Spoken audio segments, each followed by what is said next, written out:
दोस्तों, मेरा नाम है कुमकुम बिनवाल। साल 2025 के अपने पहले इंटरव्यू कम पॉडकास्ट में प्रधानमंत्री मोदी ने तो हद ही कर दी।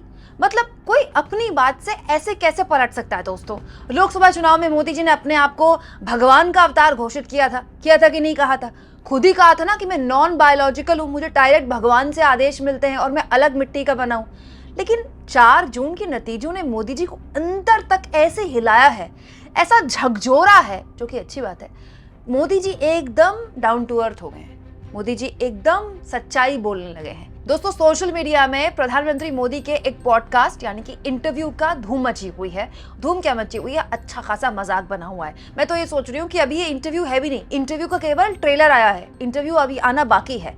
अभी इंटरव्यू आएगा तो कितना मजाक बनेगा। दोस्तों, निखिल कामत, अगर आप इन्हें नहीं जानते तो मैं आपको बता दूं, ये न केवल इंडिया के, भारत के एंटरप्रेन्योर हैं, बल्कि इन्वेस्टर भी हैं और ज़ीरोधा के को फाउंडर भी हैं और बड़े बड़े लोगों के साथ पॉडकास्ट करते हैं। लेकिन प्रधानमंत्री मोदी के साथ पॉडकास्ट करके इन्होंने सबको हैरान कर दिया और उससे भी ज़्यादा हैरान कर दिया मोदी जी ने ये कहकर कि वो तो साधारण मनुष्य हैं। और तो और मोदी जी ने कहा कि उनसे तो गलतियां भी हो सकती हैं। ओ माय गॉड दोस्तों, ये सब सुनकर ना मैं ऐसा लग रहा था कि गश खा के न गिर जाऊं। ये सब मैं क्या देख रही हूँ। हमारे मोदी जी पर 4 जून का इतना गहरा असर पड़ा। मतलब 300 पार 400 पार के नारे वाले 240 में आकर अटके तो मोदी जी स्वयं स्वीकार करने लगे कि वो तो मनुष्य हैं, गलतियां तो उनसे हो ही जाती हैं। चलिए दोस्तों, ये तो अपने आप में बहुत बड़ा अचीवमेंट है। आखिरकार 10 साल बाद पीएम ने ये स्वीकार तो किया कि उनसे गलतियां होती हैं। नहीं तो गलती शब्द तो जुबान से गलती से भी नहीं निकलता मोदी जी के। और तो और दोस्तों, इस पॉडकास्ट में मोदी जी ने एक और बात पर हद कर दी। अब एक एंटरप्रेन्योर मोदी जी से पॉडकास्ट कर रहा है, इंटरव्यू कर रहा है, तो जाहिर सी बात है एंटरप्रेन्योरशिप पर बात करेगा। दोस्तों, एंटरप्रेन्योरशिप मतलब उद्यमिता। जैसे कि अगर मैं आसान भाषा में आपको समझाऊं कि बहुत कम इन्वेस्टमेंट के साथ आपने देखा होगा ना, बहुत सारे लोग स्टार्टअप्स शुरू करते हैं या अपना काम शुरू करते हैं। किसी ने समझ लीजिए कार्ट लगाई और उसके बाद वो फेमस हो गई और उसके बाद उस कार्ट को उसने कई फ्रेंचाइजीज में दे दिया, है ना। फिर वो भी फेमस हो गई, फिर वो और बड़ी हो गई, वो कंपनी बन गई। जैसे पेटीएम है या ब्लिंकिट है या फिर बुक माई शो हैं। ये सब एक वक्त में छोटे छोटे स्टार्टअप हुआ करते थे, उसके बाद ये बड़ी बड़ी कंपनियां बन गई। वैसे ही जो बिजनेस होता है, जब बहुत छोटे रूप में शुरू किया जाता है, जिसमें पैसा लगाने वाला जो इंसान होता है वो खुद अकेला होता है, उसमें 2-3 लोग काम कर रहे होते हैं और फिर धीरे धीरे वो ग्रो करता है, दोस्तों उसको बोलते हैं एंटरप्रेन्योरशिप। मतलब छोटे लेवल का जो उद्यमी है। हमारे जिस तरह की इकोनॉमी हमारी है दोस्तों, उसमें एंटरप्रेन्योरशिप बढ़े, ये बहुत ज़रूरी है। चाइना का जो उभार है उसकी सबसे बड़ा जो रीज़न है, जो वजह है, वो है एंटरप्रेन्योरशिप। एक आदमी जब खुद उद्यमित बनता है तो वो न केवल अपने आप को ताकत देता है बल्कि अपने आसपास के लोगों को रोजगार देता है। इससे सरकार पर बोझ कम पड़ता है कि वो बाकी लोगों को रोजगार दे। ओह, रोजगार का जिक्र हो ही गया है तो मैं तो उम्मीद करती हूँ कि इस इंटरव्यू में रोजगार को लेकर भी बात होगी, क्योंकि अब जब उद्यमिता पर बात हो रही है तो रोजगार को कैसे छोड़ सकते हैं। और जब रोजगार पर बात हो ही रही है दोस्तों, और मोदी जी ने भी स्वयं स्वीकार कर ही लिया है कि वो मनुष्य हैं और उनसे गलतियां हो जाती हैं, तो क्या प्रधानमंत्री मोदी इस पूरे पॉडकास्ट के आने पर हम उम्मीद करें कि माफी मांगेंगे? क्योंकि मनुष्य से गलती हो सकती है तो मनुष्य सॉरी भी तो बोल सकता है। माफी इस बात पर कि प्रधानमंत्री मोदी ने इस देश की अर्थव्यवस्था का क्या हाल किया है। दोस्तों, 3 मिनट का न्यूज डेली है फिन शॉर्ट्स, उसके हिसाब से 2024 में देश में सबसे भयानक बेरोजगारी है। ये देख लीजिए, ये पूरा का पूरा ग्राफ फिन शॉर्ट ने शेयर किया है, जिसमें वो बताते हैं कि साल 2019 के बाद से जो आंकड़ा बढ़ा बेरोजगारी का, वो एकदम शूट अप हो गया। हालांकि उसका रीजन है क्योंकि तब कोविड आया था, लेकिन उसके बाद वो आंकड़ा कभी कम हुआ ही नहीं। 2022 में भले ही कम हुआ हो, जब कोविड का थोड़ा सा एक तरह से आप कह सकते हैं कि उसका असर दिखना कम हुआ हो, लेकिन उसके बाद से लगातार ये आंकड़ा बढ़ रहा है। हालत ये हो गई दोस्तों कि दुनिया की बाकी इकोनॉमीज कोविड से बाहर आ गई हैं, कोविड के प्रभाव से, लॉकडाउन के प्रभाव से बाहर आ गई हैं। अमेरिका अच्छा कर रहा है, लेकिन हमारे देश में रोजगार की समस्या इतनी भीषण हो गई है कि 9.2% के दर पर बेरोजगारी बढ़ रही है।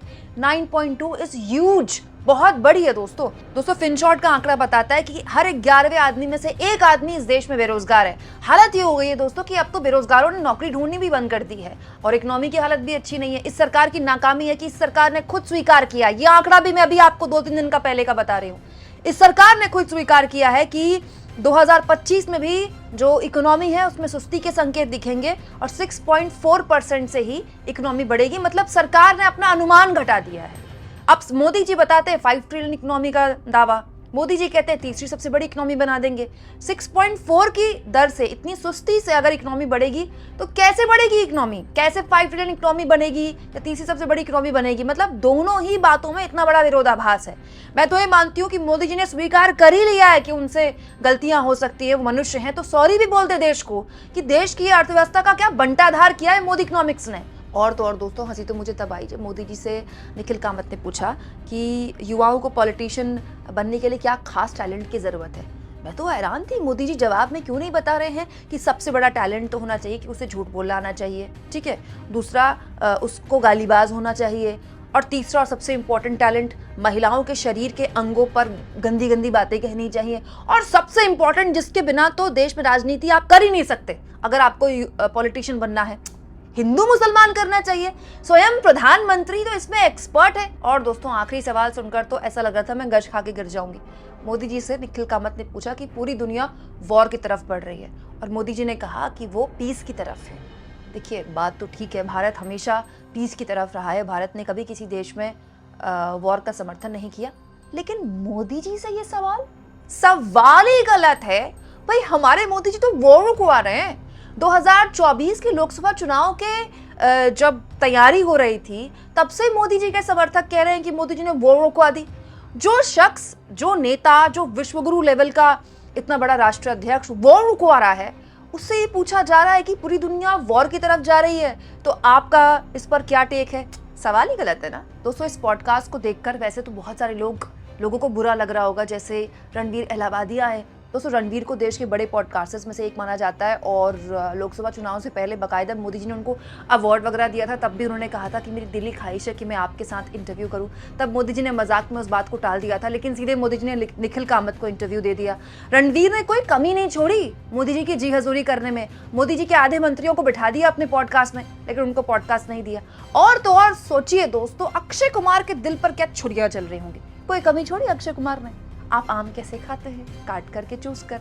मतलब ऐसे सवाल जो पत्रकारिता के इतिहास में स्वर्णिम अक्षरों में लिखे जाएंगे तब जब अक्षय कुमार पत्रकार भी नहीं है। मतलब क्या अक्षय कुमार ने कड़ी टक्कर दी कि उसके बाद सारे एंकर आप थकते क्यों नहीं है, कोई टॉनिक वानिक लेते हैं क्या, इस टाइप के सवाल पर आ गए। हाँ, अब बात हो ही रही है तो एंकर्स पर भी बात कर लेते हैं। सोचिए, तमाम तो बड़े बड़े एंकर्स हैं जो चुनाव में मोदी जी का इंटरव्यू करते हैं। कोई नाव में बैठकर इंटरव्यू करता है, कोई स्टूडियो में बैठकर इंटरव्यू करता है, किसी को पीएम आवास में बुलाया जाता है। उनके दिल में क्या छुरियां चल रही होंगी। मतलब क्या कमी छोड़ी हमारे न्यूज़ चैनल्स के एंकरों ने।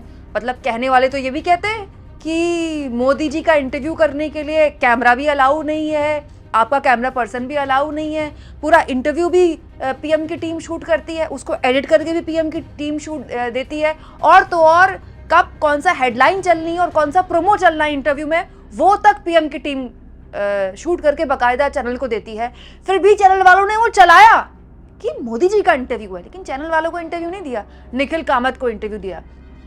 ये बताता है दोस्तों कि मोदी जी के लिए न्यूज़ चैनल वाले अब किसी काम के नहीं हैं। अब जो अपने लिए टीआरपी नहीं बटोर पा रहे वो मोदी जी की बात आगे क्यों पहुंचाएंगे। लेकिन बड़ा सवाल यह है दोस्तों कि मोदी जी के लिए क्या दिल्ली चुनाव इतना अहम है कि मोदी जी को दिल्ली चुनाव से पहले पॉडकास्ट वगैरह करना पड़ रहा है।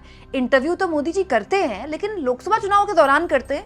क्या दिल्ली चुनाव में माहौल बनाने के लिए इंटरव्यू किया जा रहा है, या फिर सोशल मीडिया के बड़े इन्फ्लुएंसर के तौर पर मोदी जी अपने आप को दिखा रहे हैं? अब इन सवालों के जवाब तो खैर मोदी जी बता सकते हैं। हाँ, लेकिन ये जरूर है दोस्तों, किस पॉडकास्ट का इंतजार में बड़ी इत्मीनान से कर रही हूँ, बड़े आराम से कर रही हूँ, क्योंकि अब एक इन्वेस्टर, एक एंटरप्रेन्योर अगर मोदी जी का इंटरव्यू कर रहा है तो इकोनॉमी पर बात होगी। कम से कम मोदी जी अर्थव्यवस्था के बारे में कुछ तो जानेंगे, जरा हम उनका विजन तो देखेंगे। लोग तो फिर भी आपको क्या लगता है, मोदी जी ने जो स्वीकार कर लिया कि वो इंसान है और उनसे गलतियां हो सकती हैं, क्यों किया होगा ऐसा? वो तो भगवान का अवतार थे, विष्णु का अवतार थे, नॉन बायोलॉजिकल थे। ये जो 8 महीने में ये हृदय परिवर्तन हुआ है, ये कैसे हो गया? कमेंट बॉक्स में जरूर लिखिए और जितना हो सके दोस्तों चैनल को शेयर भी करें, सब्सक्राइब भी करें और थैंक्स और ज्वाइन, ये 2 ऑप्शन है जिसके जरिए आर्थिक तौर पर भी आप चैनल के हाथ मजबूत कर सकते हैं।